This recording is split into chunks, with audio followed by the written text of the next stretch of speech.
Hello, dear listeners. This is Dr. Christine Lee, and I am here today with Kute Blackson. And we are just getting to know each other over video here on Zencaster, our recording platform. And we are both excited to have Kute introduce himself to you and to talk about his new book and to share some value with us. I'm so excited to have you here, Kute. Thank you so much for coming here. Thanks for having me. So, Coot, since we don't know each other well, please give me and the audience a sense of who you are, what's important to Sure, you, what lights sure, you up. sure. What lights me up is inspiring people, is helping people. What's always lit me up is seeing people connect to who they are, live their purpose, seeing people transform. I was born in Ghana, West Africa. My father's from Ghana. My mother's Japanese. I grew up in London.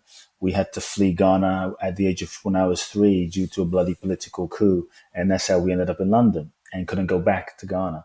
And so, life has a mysterious way of putting you in the right place. And so, um, from age 3, age 4, age 5, I was a very empathetic kid. I felt people's feelings very deeply. There was always a part of me that kind of wanted to alleviate people's suffering. And I didn't know how, but that was something that was at the forefront of my awareness that's still with me till today. And so when I was around age 6 or 7, one of my first memories, I think that really impacted my life. One of my first memories as a young boy was seeing a crippled woman crawling on the floor. She picks up the sand that this man walks on, wipes it on her face, and stands up.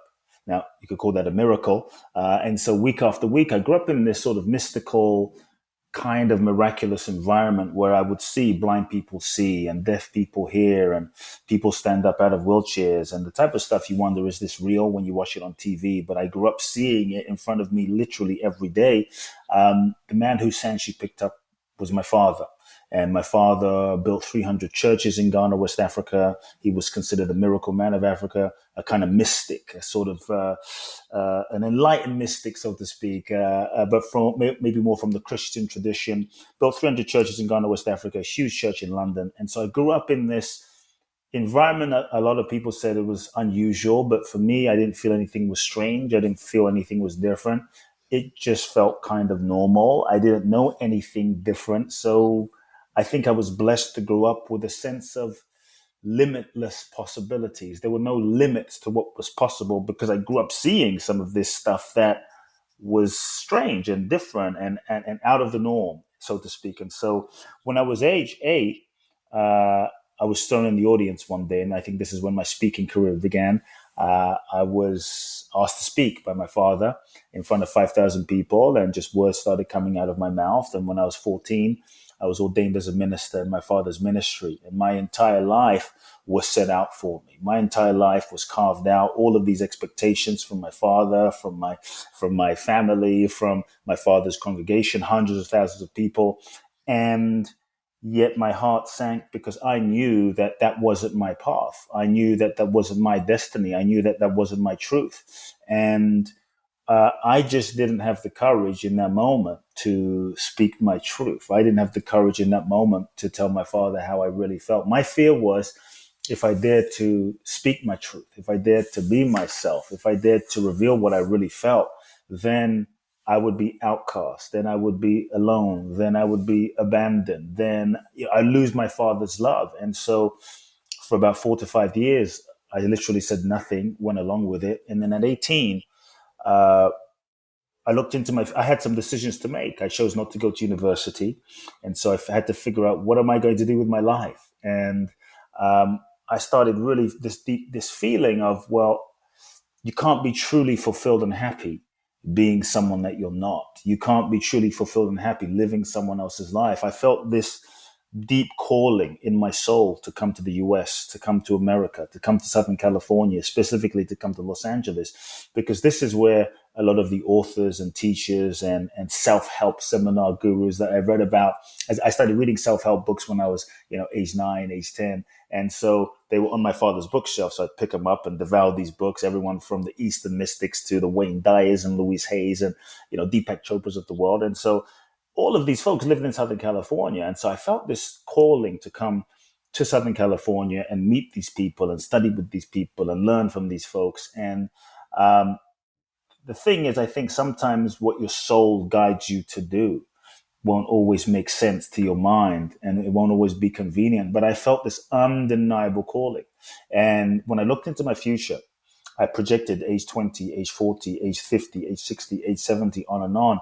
And I saw that I could be successful by society standards, following the expected path. I could be successful and take over my father's organization. But if I didn't have myself, if I didn't have my soul, if I didn't have my integrity, if I didn't have my truth, if I wasn't living my life, my purpose, then what kind of success is that, you know? And so I think our culture is very driven by success on the level of material achievement and external achievement. But I knew that I could achieve, but my internal self would not be fulfilled. And so I felt such a sense of pain and the sense that I would be committing a soul suicide if I went down this path, you know? And that's when I knew what I had to do, which was have the conversation with my father. And 4 years later, but at the age of 18, finally mustered up the courage to have a conversation with my father. And it was different. I was terrified. Sometimes people say, well, you have to be fearless in life. I was full of fear, full of terror, trembling. But I knew I couldn't turn back. And I knew I had to reclaim myself and reclaim my life and reclaim my truth. And told my father I wasn't taking over. We didn't speak for literally 2 years, which was heartbreaking for me. And cut a long story short, that's what brought me. I really believe that when you follow your soul, when you follow your truth, when you don't compromise what's real and what's authentic and what's true, you will always be guided to the right place. The route that you take may not be the most expected one. And so have this conversation with my father. We're not speaking. Uh, I end up winning a green card in the DV1 green card lottery. That brings me to the US and two suitcases, you know, when in the country, $800, arrive into Los Angeles and begin following the American dream, following the dream that I felt. And that led me to meet many of the authors and teachers and mentors that I'd read about: Jack Canfield, Deepak Chopra, Louise Hay, Marianne Williamson, studied with some of them, learned from some of them. They became my peers. And then also I began traveling the world as a young man in my early 20s, because I got to the point where I really wanted to know truth for myself. I wanted to know like my own purpose. I wanted to know the nature of happiness. I was tired of just reading books and I wanted to know for myself. And so I decided I was going to sell everything and travel in search of these answers. And I ended up traveling, walking the Camino in northern Spain. I ended up going to Thailand, studying with monks. I ended up going to Israel, studying with rabbis. Ended up in India, which really ended up changing my life in a very deep and profound way. And it was really out of that that I came back to the US, and I felt such a sense of freedom inside. I felt such a sense of fulfillment and peace that I wanted everyone to feel what I felt. And it was from there that I began working with one client one on one, and then that grew, and the next client came, and the next client came, and over the years it just mushroomed to people around the world, and small groups and large groups, and 5, 6, 7, 800 people, and then seminars and books, and now two best-selling books, and it's just evolved. So that's the short version. I could keep going, but I'll stop there. Okay, well, thank you for telling us the abridged version. When you said long story short, I felt in my heart, in some way, each of our stories is a long story, right? It's like a Yeah. long, twisty, windy path of decisions and fears and disappointing people who we care about so deeply, things like that. So thank you for bringing all of these topics into this container here. I have at least a few questions, if you don't mind. They are not in Sure, they're sure. they're not in any particular order.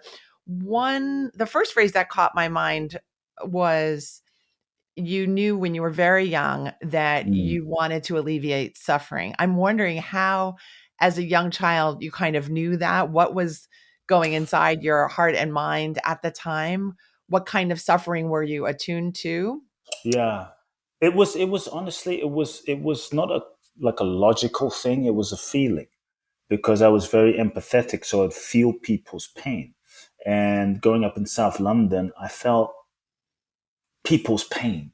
everyone was going to work. Everyone was rushing and hustle, bustle, driving, going here, going there, paying them with like living life on the rat race. But I just felt like people weren't happy. People weren't fulfilled. And I couldn't explain it. I was too young to talk to people about it, but I felt the pain that they were in, that they were numbing themselves from, because maybe I was a sensitive kid. And so all I felt was the pain.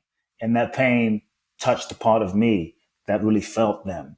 And so that's all I can say about that. I felt their pain. Like, for instance, in my father's church, there were a lot of folks there that came that weren't that educated, that didn't have very much money, to be honest, but were really fulfilled and happy and generous, so generous and just full of life, you know? And yet I got a scholarship to a very prestigious school in South London called Dulwich College. And I went there for a few years, paid nothing because we didn't come from very much.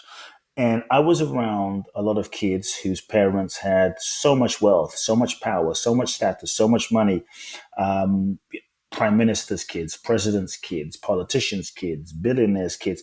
And they had every reason to be happy. They had every reason to be happy in life, no reason to not be happy. Yet often when I would go to their homes and hang out with them, the kids were miserable, the parents were miserable. And so it really started to make me think, what is the purpose of life? Is it just to wake up, go to work, make money? Oops.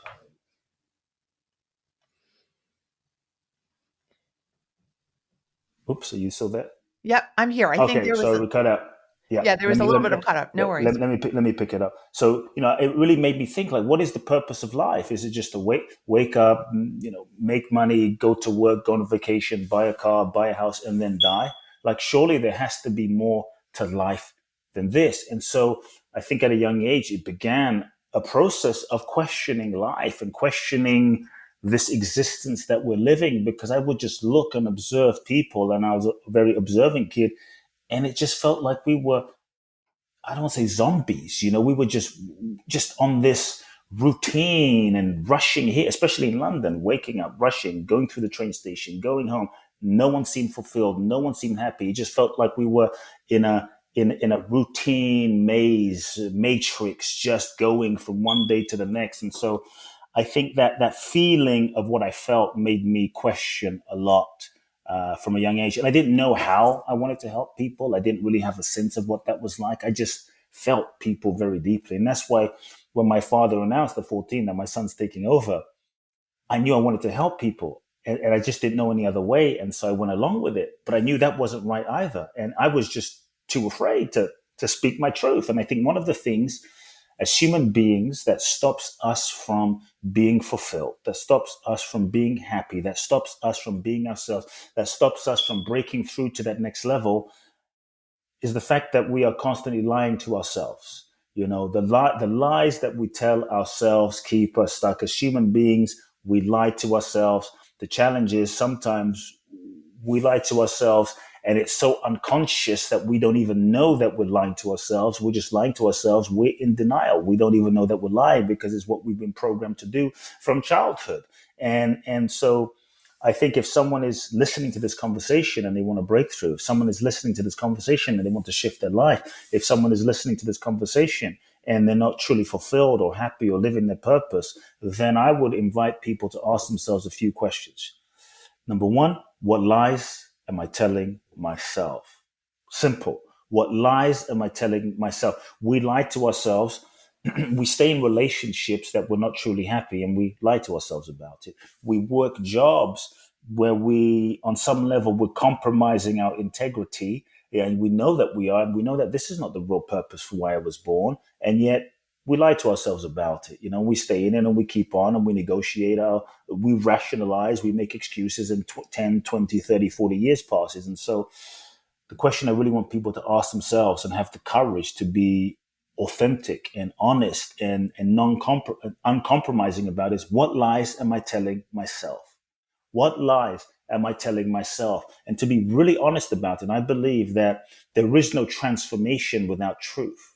There is no healing without truth. There is no breakthrough without truth. There is no fulfillment and happiness without truth. But we're constantly lying to ourselves. And so, what lies am I telling myself? It takes courage to be truly honest. I think many of us were afraid of telling ourselves the truth because we're afraid of the consequences. We're afraid of what's going to happen. And so, one thing I also encourage people is take the pressure off of yourself of having to take action.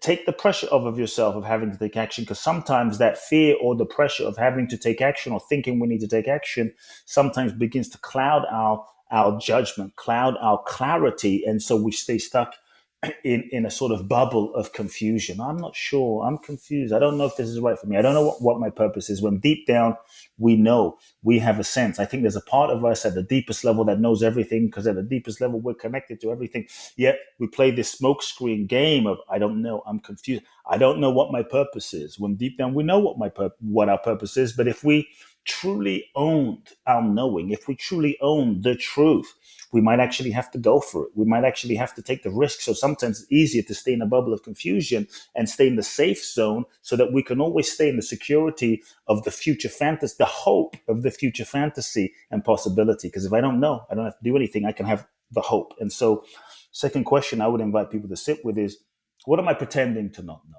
Really, what am I pretending to not know? And just sit with that question. And the third thing I'd kind of invite people to sit with is, what are the lies that I'm telling myself? What is it costing me? What is it costing me? When we lie to ourselves, it's painful.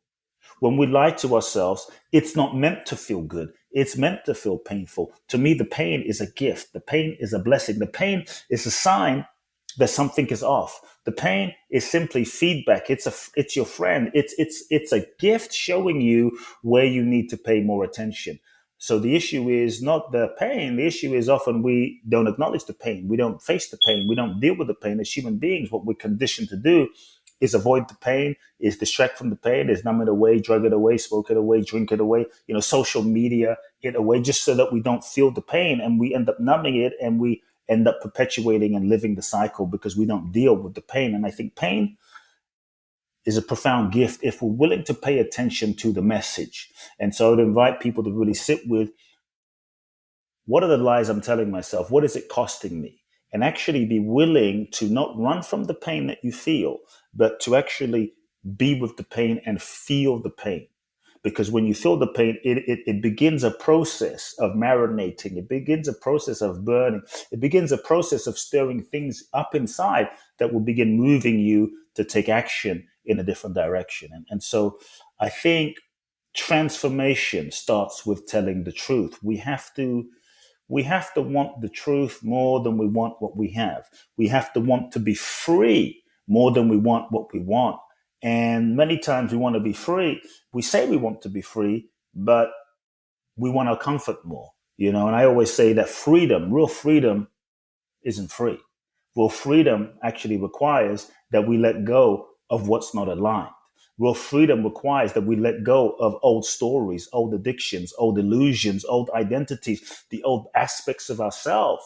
It requires that we let go because the next level of our life, whatever that is, requires the next level of us, the next version of us, which requires that we let go. But as human beings and sort of creatures of habit and comfort and familiarity, we tend to hold on to what's not working out of safety, out of self-preservation, but holding on simply keeps us stuck. And so what lies are you telling yourself? What do you need to let go of? Okay, thank you for those powerful questions that I'm sure are going to be helpful to our audience, because I agree with you that we are all navigating through this world while also fooling ourselves and keeping ourselves safe from Mm-hmm. different truths that we're not ready to handle yet or seem too daunting for us to face. I am thinking, aside from the self work that needs to happen, uh, the part of your story that really got to me was about the fact that there were thousands of people waiting for you to do a certain thing, Yes, yes. including your father, and that you had to make the decision to basically go against everybody else's reasonable expectations, or somewhat reasonable expectations, and that real fear of being alone. So Yeah. there's the idea of, oh, I would love to live my purpose and love to live in alignment, But what about that cost of having to feel rejected, having to Mm-hmm. reject the expectations, having to run the risk of really being on your own? I guess that's the thought Mm-hmm. that comes to my mind. Mm. Mm. Is there a question about that? Is there? The question is, how do you get over that fear? I guess. How did you decide, well, you might have already answered Yeah. Yeah, that I would say for me, what I did was I allowed myself to feel the pain. I allowed myself to get in touch with the pain because when I projected into my future and I felt what I was going to be living, like I felt that I'm going to live a lie to get love, validation, and approval. And now I'm going to have to live this life for the rest of my life. And when I didn't just numb that and rationalize it, because what we do is the mind can rationalize anything to justify its position.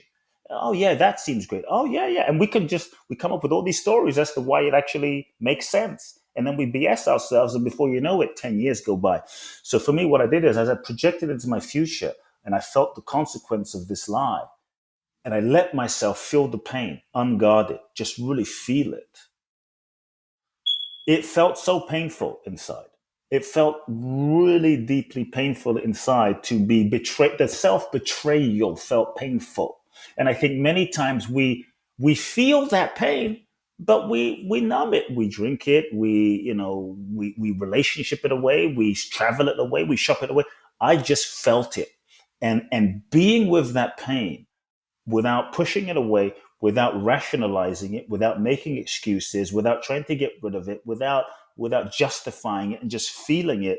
Honestly, it just felt really it felt really heartbreaking. And it was that pain and feeling that pain that started to motivate and move me to make a different decision, to move in a different direction. And that's why I think feeling one's feelings is really profound and so important. It sounds simple, it's just not always easy for several reasons, which we can get into. But for me, it was just feeling the pain. And the pain became so uh, painful, so overwhelming, so real that I knew I couldn't lie to myself and pretend like I was fine going down a path that I wasn't. I couldn't pretend. And many times when we lie to ourselves, maybe we're not conscious that we're lying to ourselves. So what do I do? Okay. If you're not aware that you're lying to yourself, or you're not sure that you're lying to yourself, but maybe you are, and maybe you're not even allowing yourself to consciously feel the pain in the way I'm saying it, the pain will tend to manifest in different ways, even without your conscious intention. Number one, the pain may manifest as an emotional pain, as in you start feeling depressed. Not all of a sudden, but the depression, the emotional pain, depression can be a sign that there's some truth, some feeling you're not acknowledging. And you might think, but I'm fine. I'm doing great. I'm not lying to myself, but why do I feel depressed? Or why do I feel this low grade depression? Or why do I not feel energized? And so that's a sign that you're lying to yourself, even if you think you're not. You might feel heaviness, emotional depression in some way, a lack of aliveness, a lack of joy. That can be a sign. You might feel some sort of like physical ailment that you might not put two and two together, like a backache, a shoulder ache, a constant niggling thing in your lower back or in your neck that's just reoccurring, that's temporary. So the your sort of unconscious, what you're unconsciously denying starts manifesting in your body because the mind and body is connected. And so that can also be a sign. It might manifest as a sort of ongoing dis-ease because there's a part of your feeling domain that you're not paying attention to, that eventually your body and your mind connected, that it starts this repressed emotion and feeling starts manifesting in your body as an ongoing disease. And so these are a few ways. Okay, that's a fantastic answer. Thank you. And what I pull away from that is that there's a greater cost to betraying yourself Yeah. than there is the thinking about the fear of being alone. Yes. That basically the most painful pain is when you're living a life where you are not in alignment with your own needs and wishes and vision. Yeah. You mentioned alone. One thing I just want to piggyback on real quick is When you betray yourself in order to get love, validation, and approval from everyone else, but when you betray yourself, that is the moment that you leave yourself alone. That is the moment of real aloneness. And that is the real pain that we feel underneath the pain of being left by another. When we betray our truth, betray our integrity, betray our feeling, we don't realize we are leaving ourselves alone. And the pain of that is a pain that nothing outside of ourselves can fulfill. And here's the thing, when we do that and we then end up being someone that we think we need to be, acting in a certain way, saying a certain thing, being someone we think we need to be in order to get love, validation, approval, there will always be a part of us that isn't fulfilled and happy. Even when we get the love, validation, and approval from other people, there will always be a part of us deep down that will not be fulfilled and happy and at peace, because deep down we know that the version of ourselves that other people are loving is not really us. So there's going to always be a deeper level of pain of knowing that they're not loving us truly for who we are. And that is an even more painful loneliness. And that's why a lot of us, we end up feeling depressed. We end up feeling, because we know that who people are loving is not truly us. And and there's a deeper fear of, if they really knew us, they might not love us. And so even when we get the love that we're seeking, the love that we're getting isn't fulfilling, because it's not truly directed to who we really are. And so I think the quickest way is to drop the lies. The quickest way is to be truly yourself. And here's what happens when you are authentic, when you really honor yourself, you will lose people. When you are honoring yourself truly, initially, you will lose people. You will lose all the people that are loving you for who you are pretending to be. And you start acknowledging that the version of you that they were loving wasn't really you anyway. And so there was an initial period of grieving there, and it seems as though you're alone because you'll lose a bunch of people, but what you will regain in that process is yourself and a deeper level of peace from being yourself. And it's through that, by being yourself and being who you are and being authentic, that you'll begin to attract people that are loving you for who you are, because you are projecting who you really are. And so there will be a natural releasing. And I think many times we're afraid of that releasing, which is why we hold on, and that keeps us stuck. And so there's nothing more painful than the aloneness that comes from leaving ourselves alone. Beautiful. I'm going to pause right here to let the dog out. My apologies. Sure, no problem. Hold on.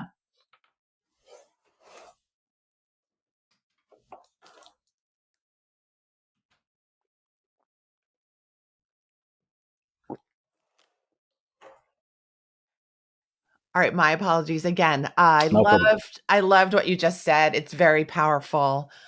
I thank you for that. Thank you for that explanation. I think that really covered so many things that we're all struggling with. Sometimes Yeah. on a small level, sometimes it's that pain in the back that we know is not an accident or not out of nowhere. So thank you Mm-hmm. for tying in how our lives really reflect how we're navigating that relationship with ourselves inside. And we can see symptoms of it all over the place: lack of concentration, feeling lethargic, feeling Yeah. like you can't connect with people in an honest way, or they're not Yeah. connecting with you in an honest way.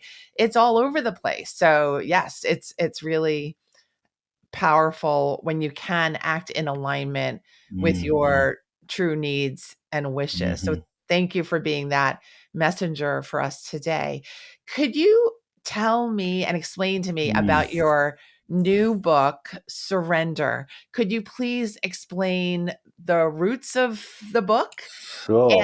and also what you mean by surrender? Sure.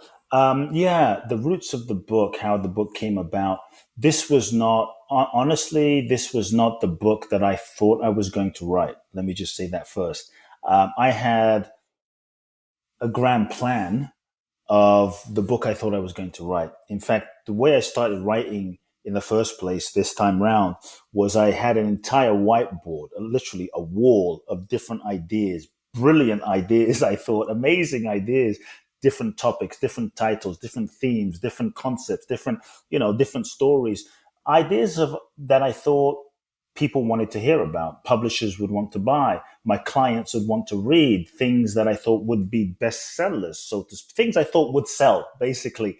And when I looked at the entire board, nothing felt right. Nothing felt authentic. Nothing felt like it was in my integrity, and I could make them work, and maybe one day I'll write books about them, but nothing felt like this is it. The only word in the hundreds of words that were on this board that actually felt right was the one word, and it said surrender. And I remember seeing that word going, all right, but I don't want to write about surrender because, people resist it. We run away from it. There's so many misconceptions about the word surrender. Like, well, it's like going to the dentist. You should go, but you don't want to go. We resist going, but we know we should go, and it's good for us. And so I thought, I don't know. And then I went through a process of questioning and meditation, and I realized this was the book that I was meant to write. This was the book that was seeking to be written. This book had a soul of its own, and I was not the one who was supposed to write it. I was just supposed to make myself available to be a vessel and a vehicle for the book to come through. And then as I started to reflect on my entire life, I started to see all of the interconnections of my life and experiences from childhood, how my parents met, how I was raised, my upbringing with my father and my mother, how everything had prepared me to write this book on surrender and be a spokesperson for the new generation about surrender, because I really wanted to, shall we say, reframe the idea of what surrender is, because there's so many misconceptions on surrender, which we'll get into. I also saw that the seeds of the book were planted a few years before, at the end of 2016, my mother was diagnosed with stomach cancer. And it was really challenging because she was the person that I was closest to. She was like my best friend, so to speak, and she raised me and gave me so much love. And so when this happened, I was devastated. And I started to fly back and forth from Los Angeles to London literally every month for a week. Every month I'm flying back and forth to be with her in her chemo sessions, to sit with her, to be with her, to take care of her. And so when the process first began, I had this intention that I was going to get her well. I had this intention that I was going to heal her with herbs and traditional alternative medicines. And after I would say the first couple of months, I realized that nothing I do is going to make a difference. Essentially, I had to surrender. And in that surrender, I gave up hope of anything being different. I gave up hope of the future with her. And I just started to become fully present with her. And what started out as the worst year of my life honestly ended up as the best year of my life, in a way, because I had never sat with my mother for 8 hours in chemo or at all since I was a kid. I just was with my mother, and every moment became so incredibly precious. Every moment became so incredibly sacred. Every moment became so incredibly special. Every moment became like the last moment. And my only regret became, like, why did I wait till this moment? Why did I wait till she was dying? And so I had all of these revelations. And about 6 months into the process, she'd been going through chemo. The doctors finally said to her, and I think this is where the seed of the book was planted. The doctors finally said to her, there's nothing that we can do. So get your affairs in order and, prepare to die, basically. And it was such an emotional moment. And I was in the parking lot with my mother of the hospital, and I looked my mother in the eyes and I asked her two questions. The first question I asked her was, are you afraid? Are you afraid of dying? And my mother looked me in the eyes and she said, this little Japanese 72-year-old woman, and she said, no, I'm not afraid of dying. And I was so shocked because she had such a quiet strength. I'm not afraid of dying because I know I'm not just this body, that this body will dissolve, but this body is just a temporary vehicle for my soul. And I felt her conviction and her strength that was so inspiring. And then I asked the mom, is there anything that I can do for you in your final days to make your life easier? What can I do? I wanted to be a good son. Where can I take you? What can I buy you? And she said something really profound. She said, there's nothing I need and there's nothing I want. There's nothing I need and there's nothing I want. I said, well, what do you need? She said, nothing. She said, all I want is what God wants for my life. And I was struck by the way she said it, because this entire year she had a peace. This entire year she had a calm. She never cried. She never felt like a victim. She never got mad. She was a very emotional person, but was so peaceful. And I realized that she wasn't attached to living and she wasn't attached to dying. She was surrendered to life. And that's when I saw, as I reflected back, looking at the whiteboard at my entire life, that's when I saw the power of surrender in my mother's life. And then I reflected on the great ones: Jesus, Buddha, Gandhi, Bruce Lee, Muhammad Ali, Bob Marley, Martin Luther King, Mandela, Mother Teresa, all of Elon Musk, even love him or hate him, at some point, all of these people, they surrendered themselves. All of these people surrendered themselves to life. They surrendered themselves to their soul. They surrendered themselves to a vision bigger than themselves. They surrendered themselves and they let life kind of move them and use them in a certain sense. And in that surrender, they transcended their own human ego's limitations. And I think that's when they tapped into another dimension of grace, another dimension of possibility, infinite possibilities, and life began to manifest and create through them. So I really believe that surrender is the most powerful thing that we can do. I really believe that surrender is the key, the real key to manifestation, the password to freedom, the key to our next level. But in our culture, we have this idea, or shall we say a myth or misconception, that to surrender is weak, that to surrender is passive, that surrender means giving up. It means waving the white flag. It means being a victim, being a doormat. If you surrender, you won't manifest your goals, dreams, and desires. You're going to be walked on. If you surrender, you're going to get less than. And what I really want people to get is if a whole reframing what surrender is. If you surrender, what if you didn't get less? What if you actually got more? Like more than you could even conceive and make up and visualize and imagine with your conscious awareness. What if life gave you more than you could imagine? Not less, more amazing, more magic, more joy. And that's why the book I wrote is called The Magic of Surrender. Not magic as in like a David Copperfield, Hocus Pocus, Harry Potter. Magic as in magic being that which is beyond your mind's capacity to even imagine, beyond your wildest dreams. And when I ask people who wants magic, everyone says they want magic, but very few of us are willing to surrender. We want magic, but we want to surrender. We want magic, but we want to hold on to the old. We want to hold on to who we were. We want to hold on to that old situation. Doesn't work that way. And so holding on keeps us stuck. And so just to be really clear, surrender means letting go of control, or I should say letting go of the illusion of control. I would say in the last 2 years, perhaps life has shown us we're not as in control as we thought with the pandemic and everything that's happened. And so surrender is letting go of this illusion of control. Control is a master addiction. Surrender is when we stop trying to force life to fit into our limited idea of how we think it should be and manipulate life into our small concept of how we think it should be and make people what we think they should be. Surrender is when we give up the idea of who we think we should be, how we think life should be, so that we can truly be open and available to the authentic impulse of what life is seeking to express. And I think when we're truly open, we are in surrender, then we can surrender is to take the limits off of life. Many times we don't realize with our intentions and our attachment, we're limiting life, and we go to life asking for a peanut, and life is seeking to give us a buffet. And so surrender is being fully available, fully open to the universe, full availability. That's when I think the magic happens. That's when the beauty happens. So it's an availability, it's an openness, it's a curiosity.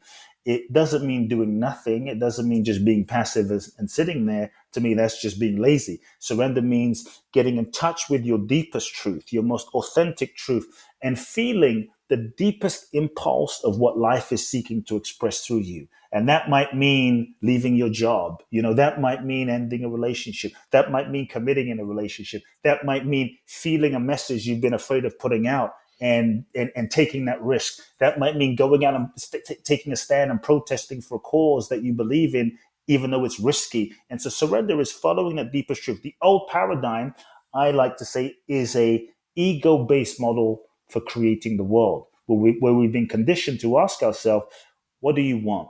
Get clarity on what you want. Nothing wrong with getting clarity on what you want, but creating life, I found from that way, often leads to a decent life, a good life, but not necessarily a great life. To me, Mandela lived a great life, a magical life, one that was beyond his human ability to create by himself. And so the old model is asking the question, what do you want? And sometimes we get what we thought we wanted, only to realize that what we thought we wanted was not what we really wanted. It was just what we thought we wanted based on who we thought we were. And so, in the paradigm of surrender, the question I'm inviting people to ask is slightly different. Not what do I want, which is okay, but it's a bigger question. It's more of an infinite question. The question becomes, what is it that life is seeking to express?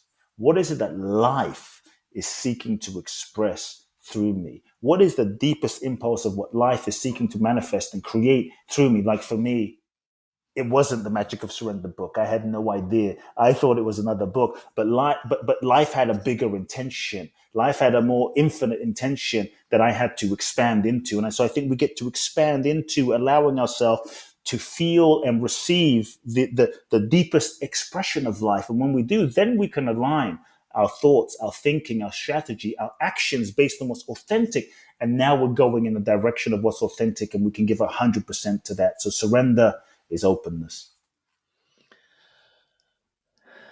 Beautiful. Beautiful. Again, once again. Can you hear me? Yes, yes. Okay.